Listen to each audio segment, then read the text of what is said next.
Hello. Today is Palm Sunday, but for most of us, a fairly unusual Palm Sunday.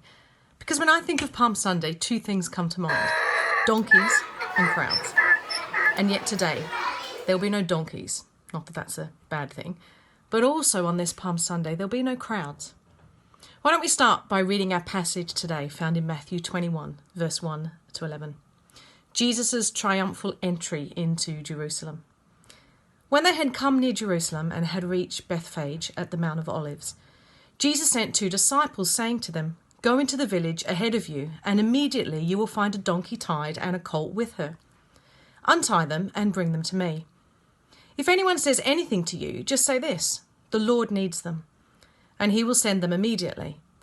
This took place to fulfill what had been spoken through the prophet, saying, "Tell the daughter of Zion, look, your king is coming to you humble and mounted on a donkey, and on a colt, the foal of a donkey." The disciples went and did as Jesus had directed them. They brought the donkey and the colt and put their cloaks on them, and he sat on them. And a very large crowd spread their cloaks on the road, and others cut branches from the trees and spread them on the road. The crowds that went ahead of him and that followed were shouting, "Hosanna to the Son of David! Blessed is the one who comes in the name of the Lord! Hosanna in the highest!" When he entered Jerusalem, the whole city was in turmoil, asking, "Who is this?" The crowds were saying, "This is the prophet Jesus from Nazareth in Galilee." Now, I don't know about you, but I don't think I've ever noticed before just how many times the word crowds are mentioned in this passage. I mean, we've got a large crowd spreading their cloaks on the road for Jesus, crowds going before Jesus, crowds following after Jesus, a whole city in turmoil because of Jesus, and crowds answering the question, "Who is this Jesus?" I think this year I noticed the crowds because, well, I think I'm suffering withdrawal, and maybe I'm just a little bit jealous. Psalm 42:4 says, "My heart breaks when I remember how I went with the crowds to the house of God." A happy crowd singing and shouting praise to God. How literal have the Psalms become in these past couple of weeks? So crowds, though a big part of the triumphal entry story, will not be a part of our unusual Palm Sunday this year. So I want to focus on a different aspect of the story, and that is the donkeys, a young foal and its mother. What do we notice about the donkeys, and what do they tell us about Jesus? Well, the first thing we notice about a donkey is that it's not a horse. Jesus' journey to Jerusalem was a big deal. This was it. He was about to enter Jerusalem for the last time. This was his triumphal entry. So why did he choose to ride a donkey? Why not a horse? A horse is a much more fitting ride for a king. A horse is a symbol of grandeur. It's proud, princely, defiant. But Jesus didn't choose to enter Jerusalem like that, because his triumph is not one of war, but one of humility and peace. And unlike a horse, a donkey is poor and ordinary. It's an animal used for travel, not war. A creature used for service, not battles. A donkey is slow and sure and safe. And it's not used for show or displays of glory or strength or honour. It's the donkey, not the horse, that best embodies Jesus' triumph, because his triumph is one of peace. Jesus is our Prince of Peace, and he chooses peace. But what else do the donkeys tell us about Jesus? Well, secondly, we see that Jesus borrowed them. Now, Jesus did a lot of travelling. He walked up and down the length of modern-day Israel. He couldn't have bought himself a donkey to make things easier so he could get around a little quicker? No, he chose to walk. Jesus doesn't seem all that interested in making things quicker or easier, so he walked. Jesus was intentional about walking. And that Jesus borrowed the donkeys also shows us that Jesus didn't own much stuff. He lived off what people gave him or lent him. And this reminds me of the time that Malcolm and I went to live in Australia for a year. We needed a break from London, and I was a bit homesick, and I was due to have our second child. So we decided to head to Australia for 12 months. We flew out in January 2006 with a 1-year-old and a couple of suitcases. And for a whole year, we lived in other people's houses. We drove other people's cars. We slept in other people's beds, cooked in other people's kitchens. We read other people's books. Our boys played with other children's toys. And when each of us had a birthday, the gifts were thoughtful and fun, but they were hardly ever material, because we knew that whatever we accumulated throughout that year, well, it had to stay in Australia. And we arrived with one son and a couple of suitcases and returned a year later with 2 sons and a couple of suitcases. And far from feeling like we had missed out, Malcolm and I agree, it was the most freeing year of our life. We were free to not amass stuff, and we loved it. Sadly, my loft will tell you it didn't last. So Jesus borrowed the donkeys. He didn't need to own them, but he also wasn't too proud to ask for what he needed. Which leads us to the next thing we notice about Jesus and the donkeys. Jesus asked the owners permission. The disciples were clearly instructed when acquiring the donkeys. They were not to steal them. It's an incredible thing to get your head around what Jesus did without even attempting to understand how he did it.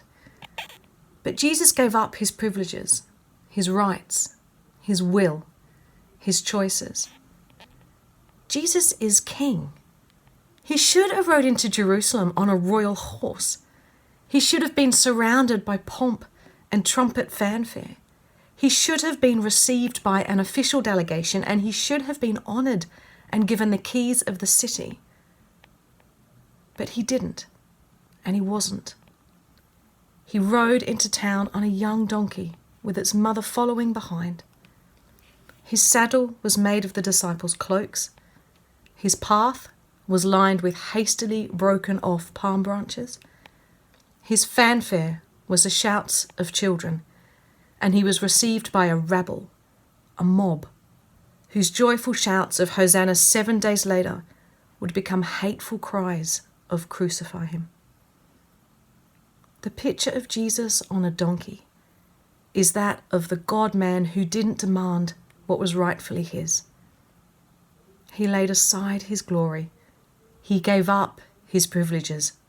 He let go of his preferences and his choices, and he made himself nothing. He emptied himself entirely. And I can't help but think that this Jesus, this humble, donkey-riding, empty Jesus, has something to say to us in this season. I don't know about you, but I'm finding isolation pretty hard. Up until a couple of weeks ago, my life was pretty good. I was enjoying studying. I was loving youth ministry. I was enjoying being a wife and mother, and I liked the time I spent at home. And then all of a sudden, my training is effectively over. Youth ministry, rather than being about hanging out with the young people, which I love, became all about which video conferencing platform is going to be the most useful. I discovered that I was a great mum between the hours of 3:30 and 9 p.m, but these double shifts I'm pulling that start at 9 o'clock in the morning and include homeschooling are not so great. I had a lovely, albeit compartmentalised life, but now I'm trying to be everything all at the same time, and it's really hard. In the space of a week, everything has turned upside down. Things I didn't have to choose, like which online resource is best to teach my 10-year-old daughter maths, I now have to choose.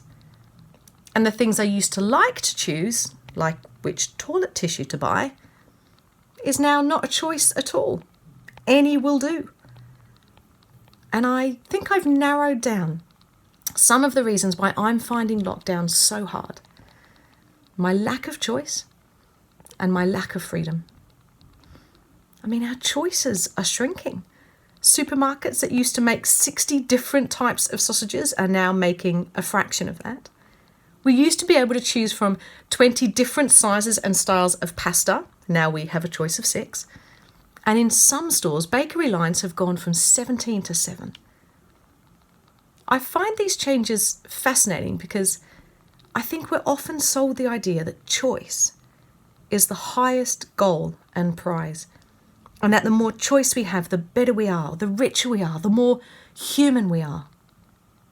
But in this season, I'm not so sure. And our freedoms are also being hugely restricted. Freedoms I took for granted, like the freedom to take my kids to school or go to the library, the freedom to go out for dinner or go to work or leave my house. These freedoms have evaporated overnight. Suddenly, and without our consent, we have been emptied of our choices and our freedoms, our preferences and our privileges, and it's hard.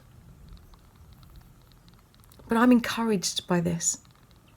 As a church, even though we have been forced to lay aside our gathering, we have not stopped praying together.